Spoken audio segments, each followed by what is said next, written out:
HMPV അഥവാ human meta pneumo വൈറസിനെ കുറിച്ച് ഇപ്പോൾ ലഭിക്കുന്ന ഏറ്റവും പുതിയ അപ്ഡേറ്റ് ചൈനയിലെ വുഹാൻ. നമുക്കറിയാം, കോവിഡ് പൊട്ടിപ്പുറപ്പെട്ട സ്ഥലമാണ് വുഹാൻ.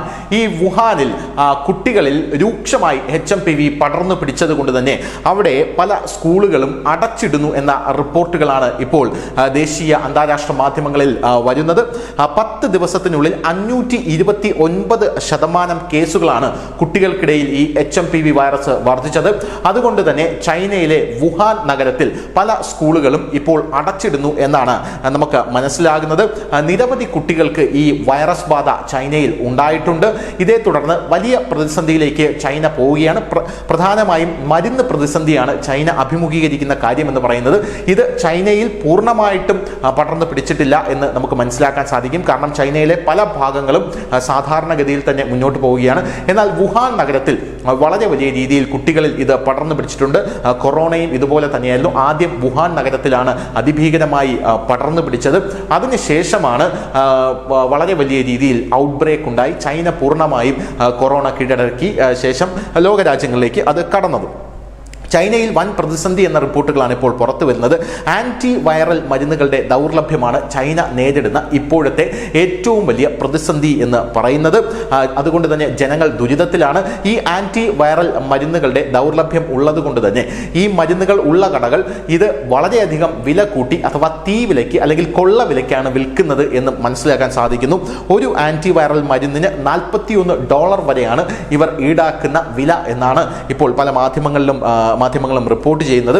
എന്തായിരുന്നാലും ഈ കാര്യങ്ങളുടെ പശ്ചാത്തലത്തിൽ WHO അഥവാ വേൾഡ് ഹെൽത്ത് ഓർഗനൈസേഷന്റെ ആശങ്കയും വളരെ വലുതായി വർദ്ധിച്ചിരിക്കുകയാണ്. പൂർണ്ണ വിവരങ്ങൾ HMPV അഥവാ ഹ്യൂമൻ മെറ്റാ ന്യൂമോ വൈറസിന്റെ പൂർണ്ണമായിട്ടുള്ള വിവരങ്ങൾ എത്രയും വേഗം നിങ്ങൾ ഞങ്ങൾക്ക് കൈമാറണം എന്നാണ് WHO പറഞ്ഞിരിക്കുന്നത്. ലോകാരോഗ്യ സംഘടന ചൈനയോട് ഇത് ഒരു മുന്നറിയിപ്പ് എന്ന രീതിയിൽ ആവശ്യപ്പെട്ടിരിക്കുകയാണ്. ചൈന ഇപ്പോഴും വൈറസ് വിവരങ്ങൾ മറച്ചു വെക്കുന്നു എന്നാണ് ലോക മാധ്യമങ്ങളും അന്താരാഷ്ട്ര മാധ്യമങ്ങളും നാഷണൽ മീഡിയാസ് എല്ലാം പറയുന്നത്.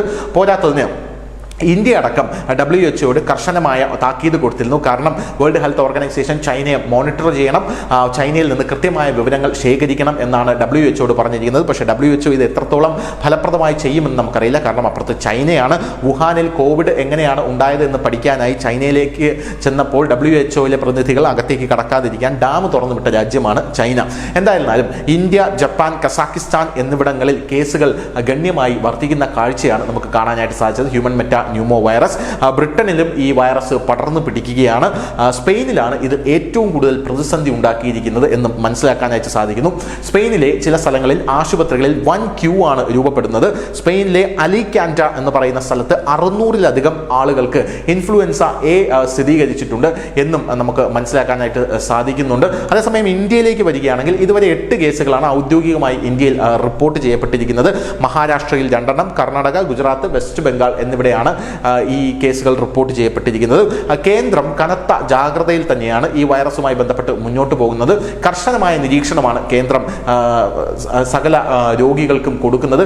റെസ്പിറേറ്ററി ഇഷ്യൂസ്, പനി, ജലദോഷം അങ്ങനെയുള്ള കാര്യങ്ങളൊക്കെ ഉള്ള ആൾക്കാർ ആശുപത്രിയിലേക്ക് വരുമ്പോൾ അവരെ കൃത്യമായി പരിശോധിച്ച് അവർക്ക് ഹ്യൂമൻ മെറ്റാ ന്യൂമോ വൈറസ് ഉണ്ടോ എന്ന് കണ്ടെത്തി അവരുടെ ചികിത്സയുടെ റിപ്പോർട്ടുകൾ ഡോക്യുമെന്റ് ചെയ്യണം എന്നാണ് ആശുപത്രികളോട് പറഞ്ഞത്. കഴിഞ്ഞ ദിവസം ഗുജറാത്തിലെ അലഹബാദിൽ ഒരു ആശുപത്രി ഹ്യൂമൻ മെറ്റാ ന്യൂമോ വൈറസ് മറച്ചു വെച്ചതിനെ തുടർന്ന് ആ ആശുപത്രിക്ക് നോട്ടീസ് കൊടുക്കുന്ന ഒരു സാഹചര്യമൊക്കെ ഉണ്ടായിരുന്നു.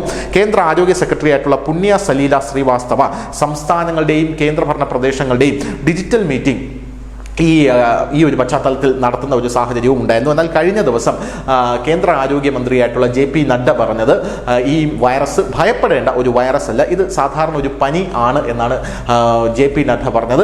പനി വരുന്നത് പോലെയാണ്, എന്നാൽ കുട്ടികളിലാണ് കൂടുതൽ ബാധിക്കുന്നത്. റെസ്പിറേറ്ററി ഇഷ്യൂസ് ഉണ്ടാകും.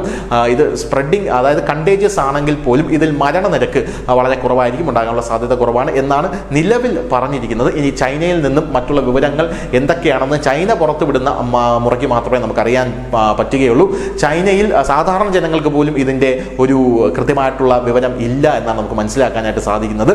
നമ്മുടെ ഇന്ത്യയിൽ നിന്നും പല ബ്ലോഗർമാരും ചൈനയിലേക്ക് പോയിട്ട് ഇവിടെ ഒരു പ്രശ്നവുമില്ല എന്ന രീതിയിൽ പല ബ്ലോഗുകളും അവിടെ നിന്ന് ചെയ്യുന്ന കാര്യം ശ്രദ്ധയിൽപ്പെട്ടിട്ടുണ്ട്. അതേസമയം ചൈനയിലെ ജനങ്ങൾക്ക് അവിടെയുള്ള പൊളിറ്റിക്സിനെ കുറിച്ചോ ചൈനയുടെ മറ്റ് ആഭ്യന്തര കാര്യങ്ങളെക്കുറിച്ചോ ചൈന യാതൊരുവിധ വിവരവും നൽകാറില്ല. കാരണം ചൈന ഇന്ത്യ പോലൊരു ജനാധിപത്യ രാജ്യമല്ല, ഒരു ഏകാധിപത്യ രാജ്യമാണ്.